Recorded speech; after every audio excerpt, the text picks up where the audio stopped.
Next ఉల్లిపాయ ముక్కలు వెల్లుల్లిపాయ రేఖలు తీసుకోండి. ఉల్లిపాయ ముక్కలు వెల్లుల్లిపాయ రేఖలు తీసుకున్నాం. ఇప్పుడు శుభ్రపరిచిన కోడిని తీసుకోండి. అలాగే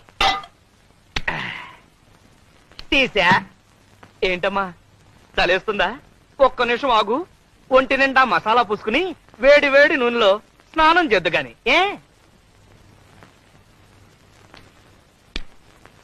క్రమ పద్ధతిలో చేస్తే ఆరోగ్యం చక్కగా ఉంటుంది. అంతే కదా మరి. మంచి ఫుడ్ తింటే ఆరోగ్యంగానే ఉంటుంది. మొదటగా కాళ్ళని ఎడంగా చాపాలి. చాపా. చేతులు వెనక్కి ఉంచాలి. చేతులే? కోడికి చేతులు ఎక్కడుంటాయి? భాషా దోషం. రెక్కలై ఉంటాయి. వెనక్కి పంచ. తలని మెల్లగా అటూ ఇటూ తిప్పండి. తిప్పే. ఇప్పుడు కాస్త స్పీడ్ గా తిప్పండి. ఇప్పుడు కాళ్ళు దగ్గరగా పెట్టి ఊపిరి గట్టిగా పీల్చండి. చచ్చింది కదా. మన ఊపిరి ఉంటుంది. మెల్లగా ఊపిరి వదలండి. ఇప్పుడు తల కిందకి పెట్టి కాళ్ళని పైకి లేపండి.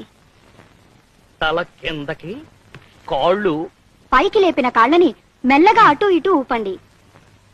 ముందుకి వెనక్కి, ముందుకి వెనక్కి. ఇప్పుడు మీ ముందు గుమగుమలాడే చికెన్ చిక్ముక్ రెడీగా ఉంది.